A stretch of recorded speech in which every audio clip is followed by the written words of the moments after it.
53वां अध्याय रुक्मणी हरण।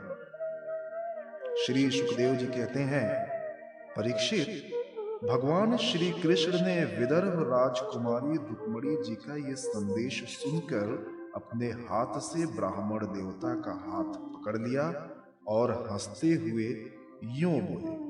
भगवान श्री कृष्ण ने कहा, ब्राह्मण देवता, जैसे विदर्भ राजकुमारी मुझे चाहती हैं, वैसे ही मैं भी उन्हें चाहता हूं। मेरा चित्त उन्हीं में लगा रहता है।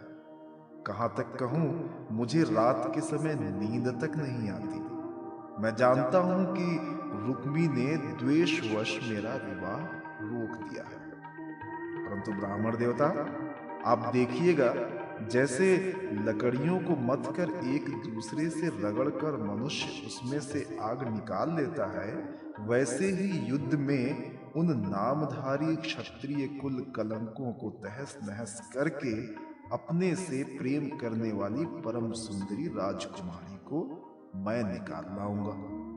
श्री सुखदेव जी कहते हैं, परीक्षित, मधुसूदन श्री कृष्ण ने ये जानकर कि रुक्मणी के विवाह की लग्न परसों रात्रि में ही है, सारथी को आज्ञा दी कि दारूक तनिक भी विलंब न करके रथ जोत लाओ। दारूक भगवान के रथ में शैव, सुग्रीव, मेघ पुष्प और बलाहक नाम के 4 घोड़े जोत कर उसे ले आया और हाथ जोड़कर भगवान के सामने खड़ा हो गया। शूर नंदन श्री कृष्ण ब्राह्मण देवता को पहले रथ पर चढ़ाकर फिर आप भी सवार हुए और उन शीघ्रगामी घोड़ों के द्वारा एक ही रात में आनर्त देश से विदर्भ देश में जा पहुंचे। कुंडिन नरेश महाराज भीष्मक अपने बड़े लड़के रुक्मी के स्नेहवश अपनी कन्या शिशुपाल को देने के लिए विवाहोत्सव की तैयारी करा रहे थे। नगर के राजपथ, चौराहे तथा गली कूचे झाड़ बुहार दिए गए थे। उन पर छिड़काव किया जा चुका था। चित्र विचित्र रंग बिरंगी छोटी बड़ी झंडियां और पताकाएं लगा दी गई थीं। तोरण बांध दिए गए थे। वहां के स्त्री पुरुष पुष्प, माला, हार, इत्र, फुलेल, चंदन, गहने और निर्मल वस्त्रों से सजे हुए थे। वहां के सुंदर घरों में से अगर के धूप की सुगंध फैल रही थी। परीक्षित, राजा भीष्मक ने पितर और देवताओं का विधि पूर्वक पूजन करके ब्राह्मणों को भोजन कराया और नियमानुसार स्वस्ति वाचन भी। सुशोभित दांतों वाली परम सुंदरी राजकुमारी रुक्मणी जी को स्नान कराया गया। उनके हाथों में मंगलसूत्र, कंगन पहनाए गए, कोहबर बनाया गया। 2 नए वस्त्र उन्हें पहनाए गए और वे उत्तम उत्तम आभूषणों से विभूषित की गई। श्रेष्ठ ब्राह्मणों ने साम, श्रिक और यजुर्वेद के मंत्रों से उनकी रक्षा की और अथर्ववेद के विद्वान पुरोहित ने ग्रह शांति के लिए हवन किया। राजा भीष्मक कुल परंपरा और शास्त्रीय विधियों के बड़े जानकार थे। उन्होंने सोना, चांदी, वस्त्र, गुड़ मिले हुए तिल और गौएं ब्राह्मणों को दी। इस प्रकार चेदी नरेश राजा दमघोष ने भी अपने पुत्र शिशुपाल के लिए मंत्रज्ञ ब्राह्मणों से अपने पुत्र के विवाह संबंधी मंगल कृत्य कराए। इसके बाद वे मद चुआते हुए हाथियों, सोने की मालाओं से सजाए हुए रथों, पैदलों तथा घुड़सवारियों की चतुरंगिणी सेना साथ लेकर कुंडिनपुर जा पहुंचे। विदर्भ राजा भीष्मक ने आगे आकर उनका स्वागत सत्कार और प्रथा के अनुसार अर्चन पूजन किया। इसके बाद उन लोगों को पहले से ही निश्चित किए हुए जनवासों में आनंद पूर्वक ठहरा दिया। उस बारात में शाल, जरासंध, दंत्रवक्त्र, विदुरक और पौंड्रक आदि शिशुपाल के सहस्रों मित्र नरपति आए थे। वे सब राजा श्री कृष्ण और बलराम जी के विरोधी थे और राजकुमारी रुक्मणी शिशुपाल को ही मिले इस विचार से आए थे। उन्होंने अपने अपने मन में ये पहले ही निश्चय कर रखा था कि यदि श्री कृष्ण बलराम आदि यदुवंशियों के साथ आकर कन्या को हरने की चेष्टा करेगा तो हम सब मिलकर उससे लड़ेंगे।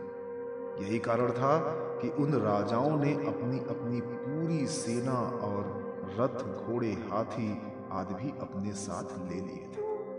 विपक्षी राजाओं की इस तैयारी का पता भगवान बलराम जी को लग गया, और जब उन्होंने ये सुना कि भैया श्री कृष्ण अकेले ही राजकुमारी का हरण करने के लिए चले गए हैं, तब उन्हें वहां लड़ाई झगड़े की बड़ी आशंका हुई।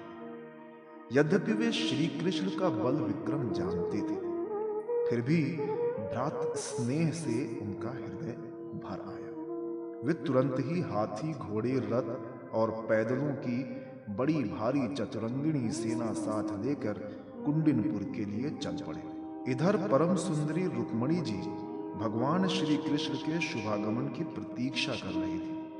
उन्होंने देखा श्री कृष्ण की तो कौन कहे, अभी ब्राह्मण देवता भी वापस नहीं लौटे हैं। तो वे बड़ी चिंता में पड़ गईं, सोचने लगी, अहो, अब मुझ अभागिन के विवाह में केवल एक रात की देरी है, परंतु मेरे जीवन सर्वस्व कमल नयन भगवान अब भी नहीं पधारे।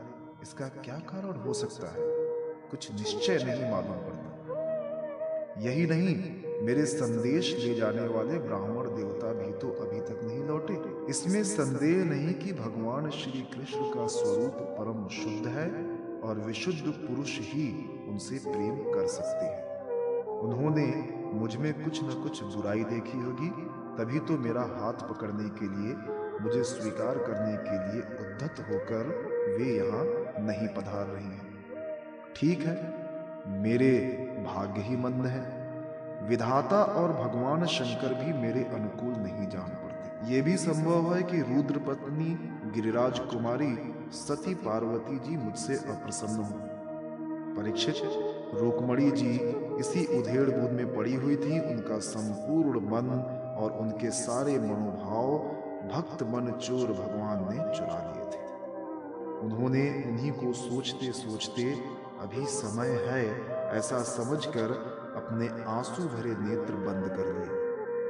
परीक्षित, इस प्रकार रुक्मणी जी भगवान श्री कृष्ण के शुभागमन की प्रतीक्षा कर रही थीं।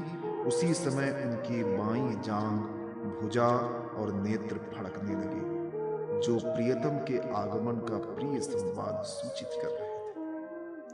इतने में ही भगवान श्री कृष्ण के भेजे हुए वे ब्राह्मण देवता आ गए और उन्होंने अंतःपुर में राजकुमारी रुक्मणी को इस प्रकार देखा मानो कोई ध्यानमग्न देवी हो। सती रुक्मणी जी ने देखा ब्राह्मण देवता का मुख प्रफुल्लित है, उनके मन और चेहरे पर किसी प्रकार की घबराहट नहीं है। वे उन्हें देखकर लक्षणों से ही समझ गई कि भगवान श्री कृष्ण आ गए। फिर प्रसन्नता से खिलकर उन्होंने ब्राह्मण देवता से पूछा। तब ब्राह्मण देवता ने निवेदन किया कि भगवान श्री कृष्ण यहाँ पधार गए हैं और उनकी भूरी भूरी प्रशंसा की। यह भी बतलाया कि राजकुमारी जी आपको ले जाने की इन्होंने सत्य प्रतिज्ञा की है। भगवान के शुभागमन का समाचार सुनकर रुक्मणी जी का हृदय आनंदातिरेक से भर गया।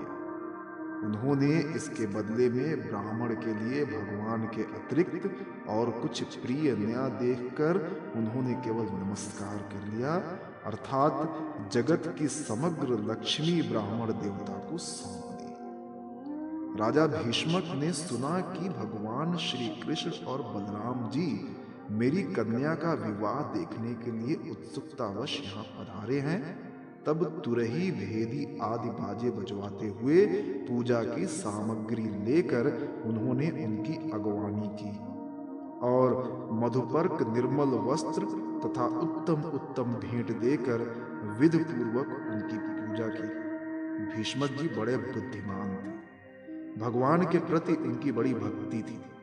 उन्होंने भगवान को सेना और साथियों के सहित समस्त सामग्रियों से युक्त निवास स्थान में ठहराया और उनका यथावत आतिथ्य सत्कार किया। विदर्भराज भीष्मक जी के यहाँ निमंत्रण में जितने राजा आए थे, उन्होंने उनके पराक्रम, अवस्था, बल और धन के अनुसार सारी इच्छित वस्तुएं देकर सबका खूब सत्कार किया। विदर्भ देश के नागरिकों ने जब सुना कि भगवान श्री कृष्ण यहाँ पधारे हैं, तब वे लोग भगवान के निवास स्थान पर आए और अपने नयनों की अंजलि में भर भर कर उनके वदनारविंद का मधुर मकरंद रस पान करने लगे। वे आपस में इस प्रकार बातचीत कर रहे थे, रुक्मिणी इन्हीं की अर्धांगिनी होने के योग्य है और ये परम पवित्र मूर्ति श्याम सुंदर रुक्मिणी के ही योग्य पति हैं।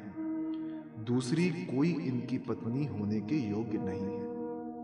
यदि हमने अपने पूर्व जन्म या इस जन्म में कुछ भी सत्कर्म किया हो तो त्रिलोक विधाता भगवान हम पर प्रसन्न हो और ऐसी कृपा करें कि श्याम सुंदर श्री कृष्ण ही विदर्भ राजकुमारी रुक्मिणी जी का पाणी ग्रहण करें।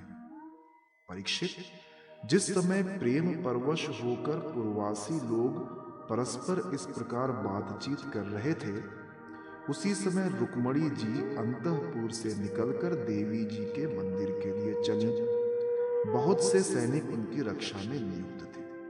वे प्रेम मूर्ति श्री कृष्ण चंद्र के चरण कमलों का चिंतन करती हुई भगवती भवानी के पाद पल्लवों का दर्शन करने के लिए पैदल ही चली।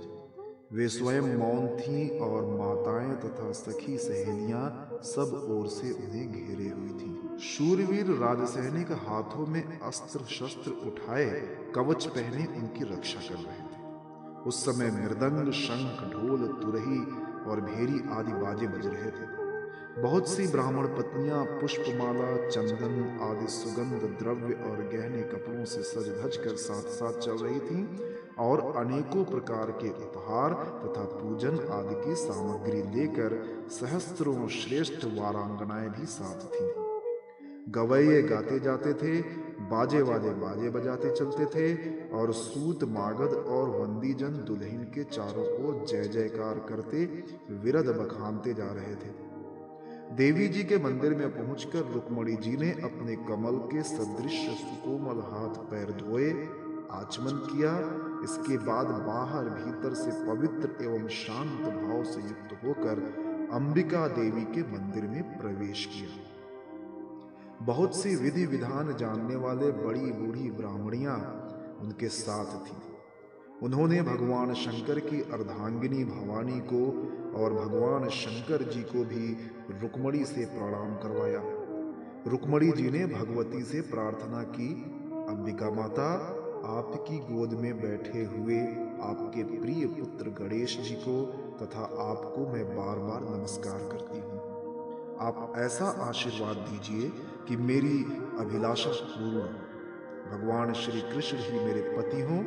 इसके बाद रुक्मिणी जी ने जल, गंध, अक्षत, धूप, वस्त्र, पुष्पमाला, हार, आभूषण, अनेकों प्रकार के नैवेद्य, भेंट और आरती आदि सामग्रियों से अंबिका देवी की पूजा की। तदनंतर उक्त सामग्रियों से तथा नमक, पुआ, पान, कंठसूत्र, फल और ईख से सुहागिन ब्राह्मणियों की भी पूजा की।